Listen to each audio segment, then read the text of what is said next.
Hi there guys, I'm Nikhil from Grady Tech, and in this video, I'll be showing you all the best features of the Infinix Note 10 Pro. By the way, I've already posted a dedicated video for the tips and tricks section where I've talked about many things which I won't be covering in this video. So definitely check out that video as well, link will be in the description. Now with that said, the most highlighting feature about this phone would be its display. This phone sports a massive 6.95-inch IPS display with Full HD Plus resolution and with 90Hz screen refresh rate. It also has a punch hole design with a peak brightness of 480 nits. It's definitely one of the best looking displays that you can get in this price segment. Next best thing about this phone would be its performance. This phone sports a MediaTek Helio G95 processor with Mali G76 MP4 GPU with 8GB of RAM and 256GB of UFS 2.2 storage. These are the benchmark scores. In terms of performance, this phone can definitely compare with most of the phones in this price segment. And that, in combination with other good stuff, it is definitely great for gaming as well. Next, this phone also comes with some pretty impressive cameras. On the rear, this phone has a quad camera setup with a 64MP primary camera, and for selfies, we get a 16MP camera with f2.0 aperture. Next best thing about this phone would be its massive battery and fast charging speeds. This phone sports a massive 5000 mAh battery, supports fast charging, and comes with a 33W X charger inside the box. We can get up to 70% of charge in just under 30 minutes. So that's some pretty incredible charging speeds. Next, this phone has an awesome feature called Freezer. Now, just like your real freezer, you can actually freeze applications on this phone. Normally what happens is you install a lot of applications on your phone like EMI calculator, Zomato, food delivery, Zomato, Swiggy, Zepto, whatever. So all these applications are constantly running in the background. You might not use them daily, you might not use them weekly as well, but you want them on your phone. So in this kind of a situation, you can simply freeze all these applications. Once you freeze them, they'll stop running in the background, and whenever you want to use them, you can just go to the freezer, click on the app icon and use them. Once you close the application, once again it will be freezed automatically. It'll save battery and your phone will also run much more smoother. It's definitely an awesome feature and I wish other phones had it too. Next, we can also take photos using the fingerprint sensor. To make it work, you need to first enable this feature in the camera interface, and once you do that, you can just touch the fingerprint scanner to take pictures. Next, we have navigation gestures. Now, by default you get the 3-button navigation bar, but that's pretty old style. You should definitely try out the navigation gestures. Once you enable it, you can swipe from the bottom of the screen to go home, swipe and hold for recent apps. You can swipe from the left side or right side to go back a step. You can swipe from the bottom left or bottom right corner diagonally to trigger Google Assistant. And you also get a small bar at the bottom. You can just swipe on it left or right to quickly switch between applications, just like on the iPhone. Besides that, we have more settings related to sensitivity and stuff. Next, we have Thunderback. Now this is another unique feature that's only available on this phone. Once you enable this feature, you can just double tap the fingerprint scanner to switch the current application into a pop-up window. I really wish other phones had it too. It helps a lot with productivity. And it is super easy to use.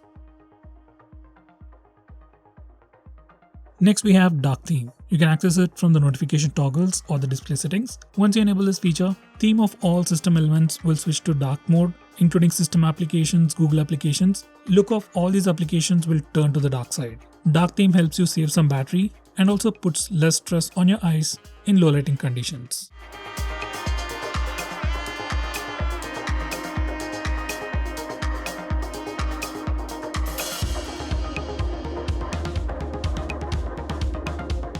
Next, we have Power Boost. Now this is just a fancy name for power saving mode on this phone, and once you enable it, it'll just reduce the performance of your phone and thereby improve the battery life. I personally will not recommend you to use it, but if you think your phone is smooth enough and the battery is very low, you can turn it on. You can also schedule it to automatically turn on and turn off. It can automatically turn on at 20% battery. I think this is a very good feature as well.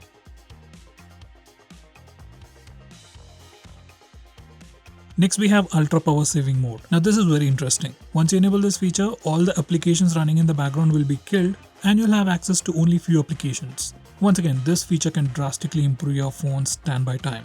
Maybe you can use this feature when you're really low on battery, like 5% or 10%.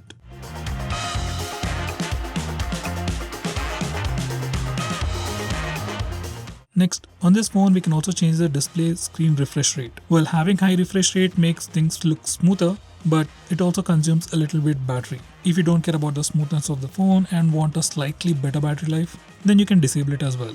Next, we have some interesting home screen gestures. You can access them from the desktop settings. Now here's a quick preview. On your home screen, you can just do a swipe up gesture to access app drawer.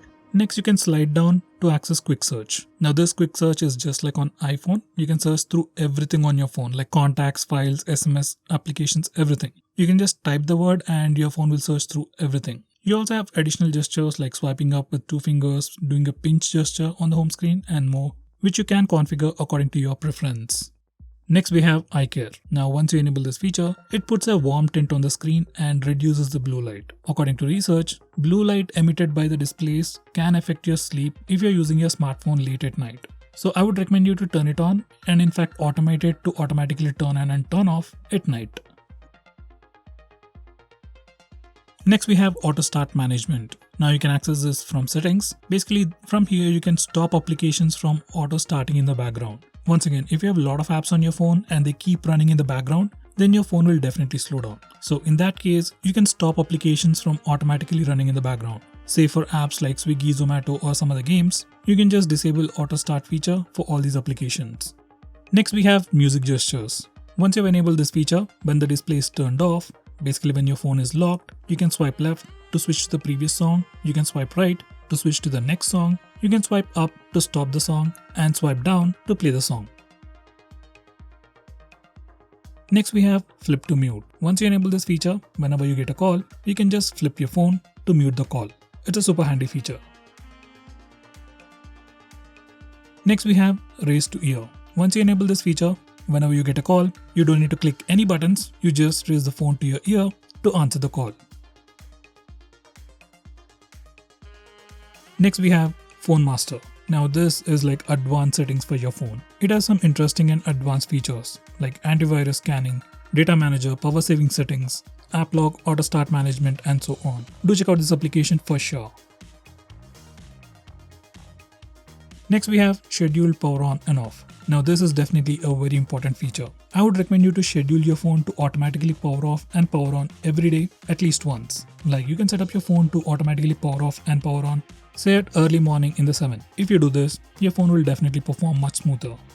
Next, we have lift to wake. Once you enable this feature, you can just lift your phone to wake it up. Like normally if you have to wake your phone, you have to double tap it or press the power button. But once you enable this feature, you can just lift your phone to wake it up. Super handy.